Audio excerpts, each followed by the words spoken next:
আসসালামু আলাইকুম। Stock analyst বিডির Facebook পেজে এবং ইউটিউব চ্যানেলে স্বাগতম জানাই। যারা ফেসবুক পেজটি এখনো ফলো করেননি, www.facebook.com/stockanalystbd1 এই পেজে কি আপনারা ফলো করবেন এবং আপনার যে কোনো গুরুত্বপূর্ণ জিজ্ঞাসা সেখানে মেসেজ অপশনে গিয়ে অবশ্যই শেয়ার করবেন। আজকে 30 সেপ্টেম্বর 2024 ঢাকা স্টক এক্সচেঞ্জের ইন্ডেক্স এবং স্টকগুলো নিয়ে আলোচনা করব। আপনারা জানেন গতকাল আমি যে ভবিষ্যৎবাণীটা করেছিলাম সেটা কিন্তু দেখেছেন। আমি বলেছিলাম যে আজকে কিন্তু ব্যাংকিং কারেকশন হওয়ার সম্ভাবনা রয়েছে এবং আমার পার্সোনাল ওপিনিয়ন এবং আল্লাহর রহমতে সেইটাই কিন্তু হয়েছে। এবং আমি গতকাল আরেকটি বলেছিলাম যে যারা লিব্রা ইনফিউশন বামে হল্টে বাই দিবেন তাদের জন্য লাকি উইনিং চান্স, মানে লাকি কুপন যেটাকে বলে, আজকে কিন্তু তাই হলো। বামে হল্ট পরে ডানে হল্ট, জাস্ট 15%।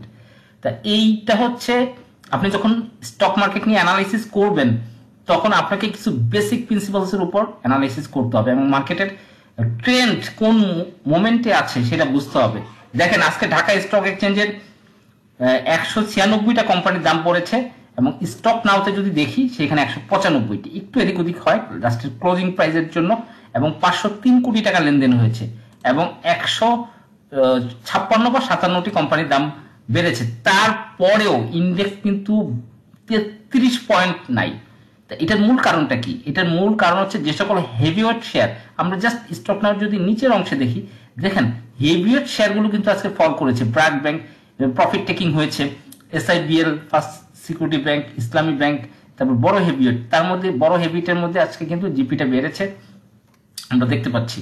এখন এই মার্কেটের যদি ইন্ডেক্সটা নিয়ে একটু পর্যালোচনা করি, এই মুহূর্তে আমি কিন্তু বেশ কিছুদিন ধরে বলে আসছি, আমার আগের ভিডিওটা দেখবেন, যে স্টক মার্কেটটা এই মুহূর্তে সাইডওয়েজ মুভমেন্টে আছে। এখন আমি যদি আমার ব্যক্তিগত অ্যানালাইসিস যে 5600 12 বা 14 এটা হচ্ছে সাপোর্ট লেভেল, এখান থেকে করেই ঘুরে যায় স্টক মার্কেট, যেহেতু সাইডওয়েজ মুভমেন্টে এই মুহূর্তে আছে। যদিও ভলিউম ট্রেড ভ্যালু কিন্তু কম, খুবই কম, 500 কোটি 600 কোটি বা 550 বা 490 এরকম দেখছি।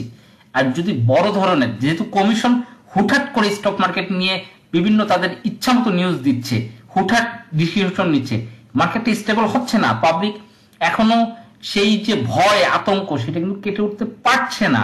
এটা কমিশনকে বুঝতে হবে যে চাইলে আমার নিউজ দিলাম, এটা খুবই সেন্সিটিভ একটা জায়গা স্টক মার্কেট।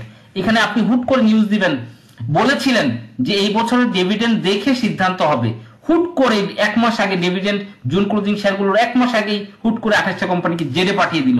তো এই ধরনের হুটহাট সিদ্ধান্ত নিয়ে স্টক মার্কেট তো নেওয়া যাবে না। এখানে পাবলিক সেন্টিমেন্ট, পাবলিকের প্রচুর টাকা ইনভেস্ট এবং তাদের সেন্টিমেন্ট জড়িত। তাই আমি অনুরোধ করব যারা আছেন, কারণ এইভাবে সিদ্ধান্ত নিয়ে আপনি পাবলিককে তাড়িয়ে দিবেন বা সবার মন ভেঙে দিবেন, তা কিন্তু হবে না। আর একটা বিষয়, যে এই মুহূর্তে যে মুভমেন্টে আছে সাইডওয়েজ মুভমেন্ট, আর যদি কোনো বড় ফল না হয় এরপরে 5500 পর্যন্ত কিন্তু সাপোর্ট দেখছি, মানে 5600 এবং 5500 দুইটা সাপোর্ট লাইনে এই মুহূর্তে ইম্পর্টেন্ট, তার মধ্যে 5600টা ইম্পর্টেন্ট বেশি। আমি বলেছিলাম লিব্রা ইনফিউশনের কথা, আজকে ঠিক স্মার্ট ইনভেস্টররা 10টা ওপেনিং আজকে দেখে দেখলাম যে তারা টেনে টেনে বিভিন্ন পজিশনে কিন্তু তারা বাই করছে। নিশ্চয়ই কোনো একটা ভালো ইনফরমেশন রয়েছে, আমার যেটা ব্যক্তিগত মতামত। এবং ডিসবার্সমেন্ট ম্যাটার, EPGL এর মতো জাস্ট তাদের স্টক এবং ক্যাশটা ডিসবার্স করেছে, এই ধরনের মেসেজ অক্টোবরে আসলেই কিন্তু এটা 2-3টা হল্ট তো আমরা শিওর বলতে পারি। এবং যেহেতু সবচেয়ে বড় ন্যাব, এবং এরা অক্টোবর থেকে ডিসেম্বর এই 3টা মাসই কিন্তু এরা জাগ্রত থাকে লিব্রা ইনফিউশন। আপনি তাদের যত মেসেজ, যত EPS নিউজ সব কিন্তু এই সময় দেখবেন। এবং 2022 সালে কিন্তু তারা ডিসবার্সের নিউজটা অক্টোবরের 6 তারিখে দিছে। আপনি 2023 সালে গত বছর যে নিউজটা আপনি দেখবেন এখানে আছে। যাই হোক, এখন যদি আমরা একটু কথা বলি যে আজকে টপ গেইনার এবং টপ লুজার, অনেকেই বিভিন্ন স্টক নিয়ে জানতে চান, তারা অবশ্যই ফেসবুকে মেসেজে অবশ্যই নক দিবেন। আমি আমার সর্বোচ্চ অ্যানালাইসিস আপনাদের সাথে শেয়ার করব। আজকে দেখেছি যে সাজিবাজার পাওয়ার আজকে ভালো করেছে এবং স্টকটা একটি ফান্ডামেন্টাল এবং ভালো। এছাড়া আমরা দেখেছি কিছু টেক্সটাইল ভালো করেছে। আমি টেক্সটাইলের মধ্যে মালিক স্পিনিং খুবই চমৎকার EPS এবং তার সেরা ডিভিডেন্ড, সেরা লভ্যাংশ আগামী 17 থেকে 20-25 দিনের মধ্যে আমরা দেখব। এবং এর মধ্যে আনলিমাইয়ান ভালো করেছে, যদিও এটা EPSটা কিছুটা দুর্বল। লিব্রা ইনফিউশন তো আছে হটকেক। এরপরে আমরা রহিম টেক্সটাইল বলেছিলাম মাল্টিভ্যাগেন্ট আইটেম, এটা স্টক, এটা যে EPS ফুল অন, এটা কিন্তু অনেক দূর যেতে পারে। আপনারা অবশ্যই কারেকশনে এগুলো কালেকশন করে রাখবেন। এগুলো অ্যাসেট, আপনার জন্য অ্যাসেট হিসাবে কাজ করবে।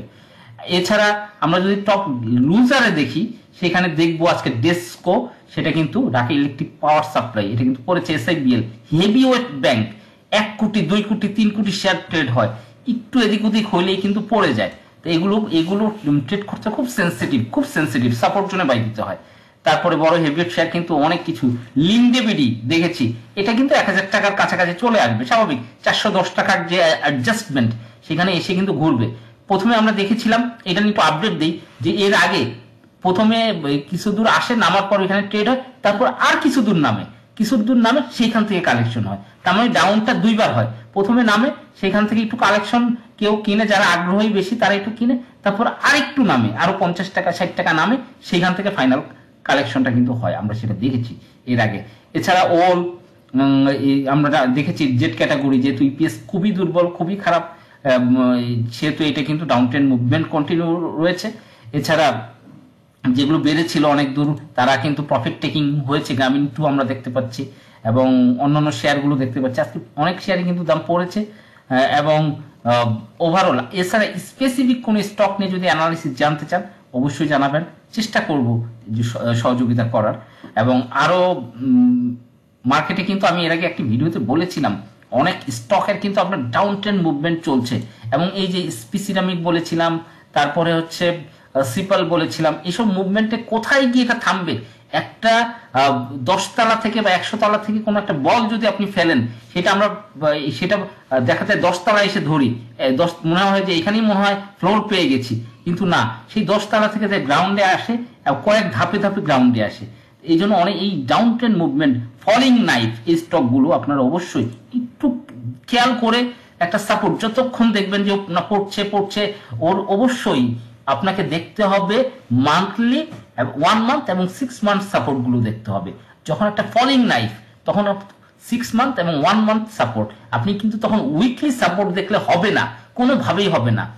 উইকলি সাপোর্ট কোন স্টকগুলো দেখবেন, কোনটা ডে 3 দেখবেন, কোনটা ডে 1 দেখবেন, কোনটা আওয়ারলি চার্ট দেখবেন, এইটা কিন্তু স্পেসিফাই করে নিতে হবে আপনাকে। মার্কেট ট্রেন্ড, স্টকের ক্যাটাগরি, আপকামিং নিউজ এবং ইভেন্ট, সবগুলোর উপর বেস করে কিন্তু আমাদের এই যে মিনিট, আওয়ার, ডে, উইক চার্টগুলো নির্ধারণ। প্রত্যেকটা কোন স্টকের আপনি আওয়ারলি চার্ট দিয়ে দেখলেন, ওটা কিন্তু ডে ক্যান্ডেলে দেখলে হবে না, আপনার আওয়ারলি ক্যান্ডেলই প্রফিট করতে হবে। আবার কোন স্টক ডে 1 চার্ট দিয়ে যেটা আমরা বুঝবো, সেটা কিন্তু মান্থলি চার্ট দিয়ে হবে না। যেগুলো ফলিং নাইফ, সেগুলো আপনাকে মাস্ট 2টা ক্যান্ডেল দেখতে হবে, একটা হচ্ছে 1 মান্থ, একটা 6 মান্থ। মনে করেন সেন্ট্রাল ফার্মা কত দূর নামতে পারে, কেউ আমাকে কোশ্চেন করলো, আমি অবশ্যই এটা চলে যাব 1 মান্থ ক্যান্ডেলে। 1 মান্থ ক্যান্ডেলে দেখবো যে এটার পজিশনটা কোথায় আছে। এটার পজিশন, যেহেতু এটার হেভিওয়েট কোম্পানি, প্রচুর শেয়ার রয়েছে, 10 কোটির উপরে শেয়ার রয়েছে, এবং পাবলিক হোল্ডিং অনেক বেশি, আমি দেখবো যে এটা কোথায় সাপোর্ট 1 মান্থ ক্যান্ডেলে। দেখবো যে না, এটা 60 টাকা আশেপাশে গিয়ে হয়তো থামার পসিবিলিটি আছে। 60 টাকার আশেপাশে গিয়ে যদি ভালো কোনো নিউজ না আসে, বা কোম্পানির কোনো অবস্থানগত পরিবর্তন না হয়, সেটা কিন্তু নতুন সাপোর্ট খুঁজবে। তখন কিন্তু আমাকে 6 মাসের ক্যান্ডেলে দেখতে হবে। 6 মান্থের ক্যান্ডেলে যদি আমি যাই, তখন দেখবো যে না, 6 টাকা 90 বা এই লেভেলটা কিন্তু রয়েছে, এবং এই লেভেলে গিয়ে সে আশা করি সাপোর্ট খুঁজবে। এরপরও যদি কোম্পানি কোনো উন্নতি না হয়, তখন কিন্তু ফ্যামিলি টেক্সের মতো 3 টাকা 4 টাকা ওই লেভেলে আমাকে সাপোর্ট খুঁজতে হবে।